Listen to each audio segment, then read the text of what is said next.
Welcome to Jesus Christ Prison Ministry and another video Bible study. Our topic, Deuteronomy chapter 20.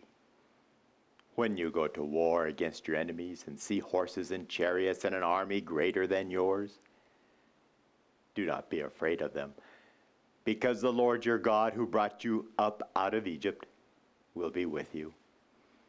When you are about to go into battle, the priest shall come forward and address the army. He shall say, "Hear, O Israel, today you are going into battle against your enemies. Do not be faint-hearted or afraid. Do not be terrified or give way to panic before them.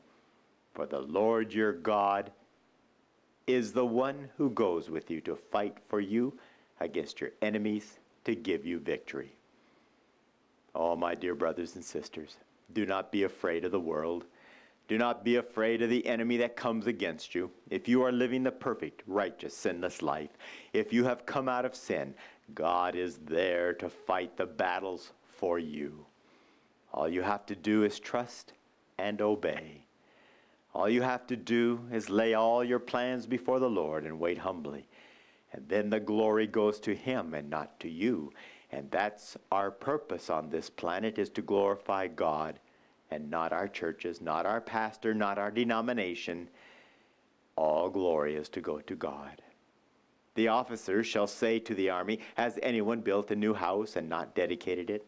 Let him go home, or he may die in battle, and someone else may dedicate it. Has anyone planted a vineyard and not begun to enjoy it? Let him go home, or he may die in battle and someone else enjoy it. Has anyone become pledged to a woman and not married her? Let him go home, or he may die in battle and someone else marry her." Then the officer shall add, "Is anyone afraid or faint-hearted? Let him go home, so that his brothers will not become disheartened too." When the officers have finished speaking to the army, they shall appoint commanders over it. God is a God of love, God of justice. He cares about us.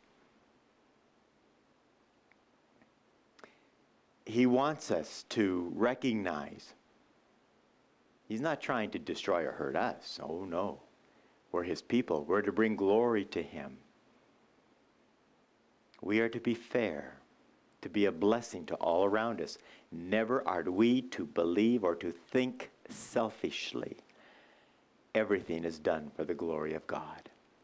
We have battles to fight every day against sin, not others per se. Most of our battles are to resist sin. We are not to sin in any way. We are to read, study, and learn what we must do. Those are our battles to overcome sin in our lives. When you march up to attack a city, make its people an offer of peace. If they accept and open their gates, all the people in it shall be subject to forced labor and shall work for you. We are to be people of peace. If others don't want to be, that's on them. But we are to be peacemakers. We are to bring joy, the joy of God. If He has joy in our heart, if we are living in the perfect, sinless, righteous, holy life that God commands us, we will have peace in our lives, and that peace will radiate to all around us. It is amazing. Every person that comes to this ministry, to the property here, almost the first thing out of their mouth is, "I just feel so peaceful here. This is just full of peace." Yes, it is. The angels of God live here. They work here. They reside here. The Spirit of God is here. Everything we do is to be for God's glory. If they refuse to make peace and they engage you in battle, now notice, we are not to be going out picking fights with people. "Oh, you, oh, you, oh, you." No, no, no, no, no. We are to love the sinner, hate the sin. Unfortunately, too many of us are battling the sinner while we've accepted the sin in our own lives. Folks, we are not to bring sorrow to anyone. If they refuse to make peace and they engage you in battle, lay siege to that city. when the Lord your God delivers it into your hand, remember, it's when God delivers it. Put to the sword all the men in it. As for the women, the children, the livestock, and everything else in the city, you may take these as plunder for yourselves, and you may use the plunder the Lord your God gives you from your enemies. This is how you are to treat all the cities that are at a distance from you and do not belong to the nations nearby. Keep in mind, the nations nearby, within the land that God had given the Israelites were to be instruments of God in destroying the nations in that land because of their sins. Okay, it wasn't for selfish reasons. It wasn't for, going to take their property. No. God gave them opportunity to repent and turn from their sins, and they could have kept their property. But they sinned against God so much. And you must understand this. They were teaching their little babies right from birth how to kill and hurt. They were putting their children through the fire. What would you do if you saw some parent burning their children? Wouldn't you call the police? Wouldn't you want the parents to be basically destroyed? So let us not think less of God, who did the same thing. He wiped out wicked people who were hurting.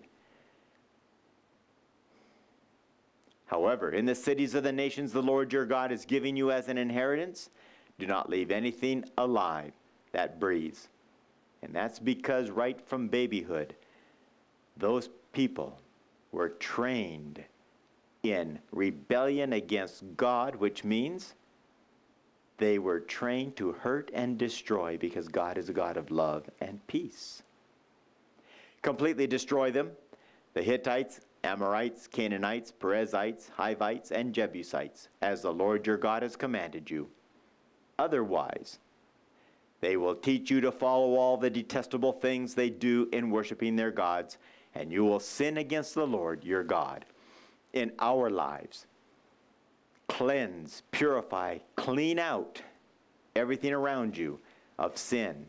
Don't be listening, don't be watching, don't bring sin into your life, because eventually it will take over your life. I've seen it over and over again. I plead with people, cleanse your lives, stay close to God, put away the world, don't look over the fence. But they start looking over. Pretty soon it starts getting attractive. Pretty soon they wander away and their lives are destroyed. When you lay siege to a city for a long time, fighting against it to capture it, do not destroy its trees by putting an axe to them, because you can eat their fruit. Do not cut them down. Are the trees of the field people that you should besiege them? However, you may cut down trees that you know are not fruit trees and use them to build siege works until the city at war with you falls. We have an obligation to protect God's nature, God's people, God's truth. But we're to protect it in ourselves so that people can see us walking truths.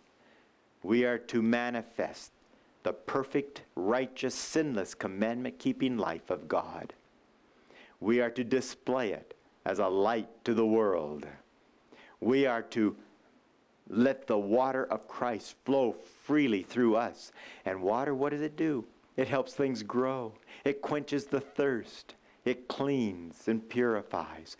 Folks, is that what you are doing for those around you?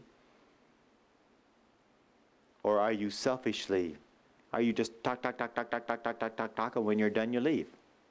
Are you looking around to see what you can do to be helpful? Before I leave, can I clean up? Can I take care of things? What can I do to be of service? Instead of thinking about me, I'm done, I'm leaving. Our lives are to be a joy to others. When you come into the presence of people's lives, are you bringing joy? Or are you bringing heartache, destruction?